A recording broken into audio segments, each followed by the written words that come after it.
Femenina by Carrefour, that she could notch up the big century that she has been hunting for. Demi Vollering on the front of that chasing group. She's been trying to encourage that group to work. Kasia Niewiadoma, Marlon Reusser, Ricarda Bauernfeind and Erika Magnaldi all working on the front. Juliette Labousse also in there as well. This is your chasing group. Good power here on the front from Marlon Reusser. Erika Magnaldi contributing to the chase. So is Juliette Labousse for DSM. So Demi Vollering managing to get this group to work.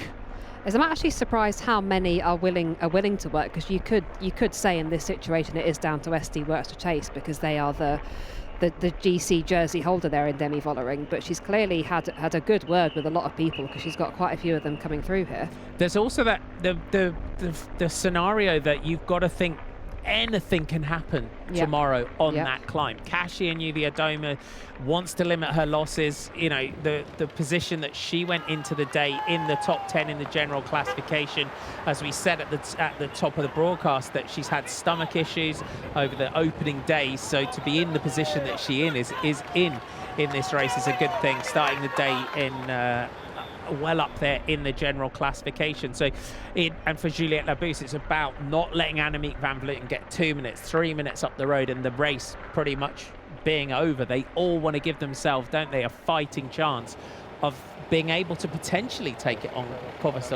Lagos de Covadonga tomorrow. You've got to believe it. You've got to believe that you could win this race overall as well. Yeah, you're right. And, you know, we've talked about how brutal tomorrow looks. We talked about how Vollering has been the standout climber this season so far. I'm just super impressed with what Van Vleuten has done today. She really has gone out there and, you know, ripped this race to shreds and done everything she can to try and put herself back in contention. But I think I'm actually most impressed with how Vollering's managed to get so many people to help her out essentially here in this group.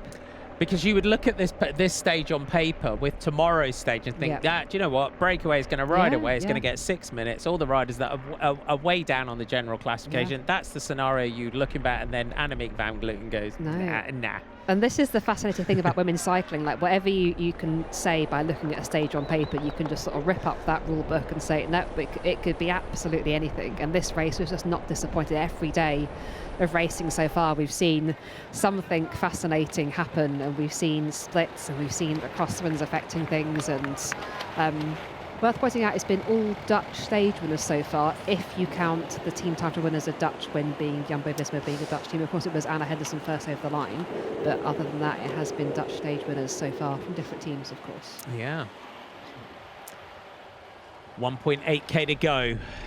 1:15. It has been a day of defense for SD Works and Demi Vollering, who had a considerable amount of time to try and make up.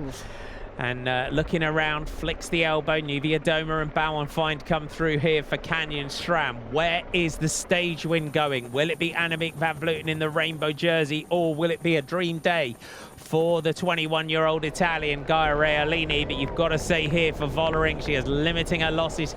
You can see her just trying to encourage everyone to try and come through and help in that chase.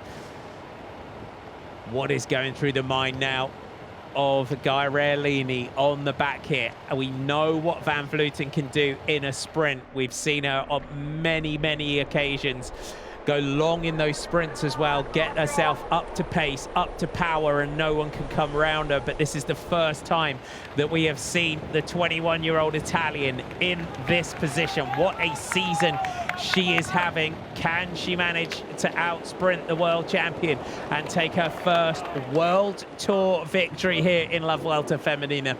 Yeah, we're inside that final kilometre of racing now, and it has been a brutal day out there. It has been an epic race. Van Vleuten has just ripped this race to shreds after losing a little bit of time yesterday. She was second in GC coming into this, and she has gone out to shake things up.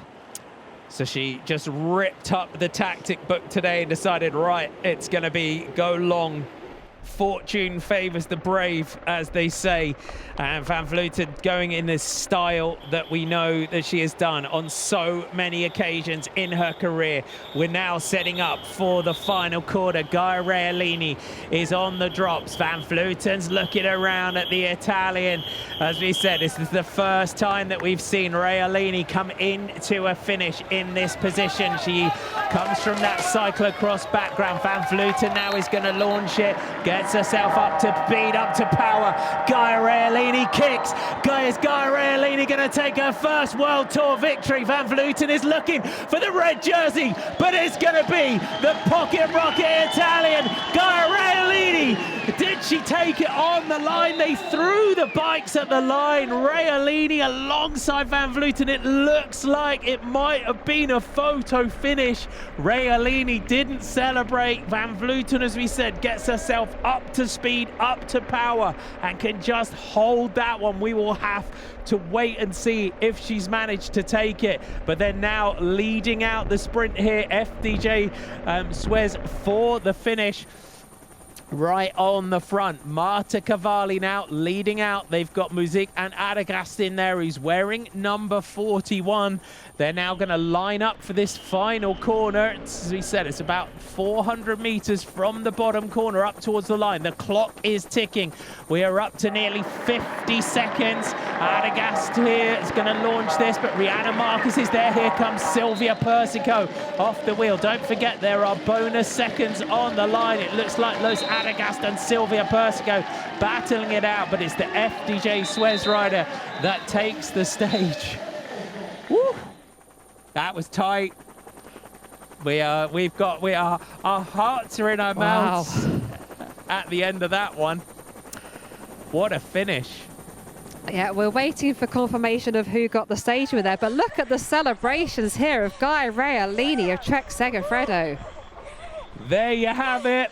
Gaia Realini takes her first World Tour victory and takes a World Tour victory from Annemiek van Vleuten. What a day. As he said, we have not seen her in this position before. Celebrations all round, and deservedly so. The pocket rocket shows her power and takes the stage. Here comes Spratty to celebrate.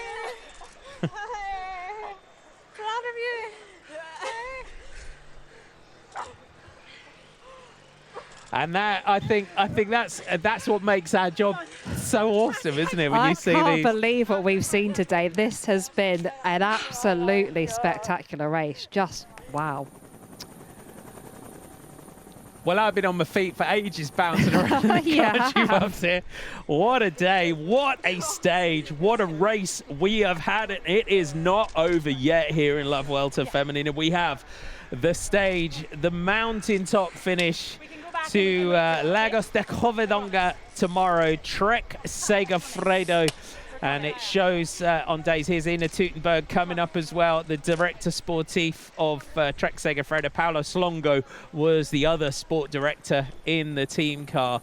But chaos and mayhem every day. It's been absolutely phenomenal, isn't it? It has. This has been such a phenomenal race, such an excellent opening Grand Tour, and there is your confirmation of today's stage result. The end of stage 6. It is the first World Tour victory for Gaia Realini, out-sprinting Annemiek van Vleuten. Los Adagast leads in the group. Persico, Vollering, Garcia, Music, Nuvia Doma, Marcus, Santesteban, your top 10.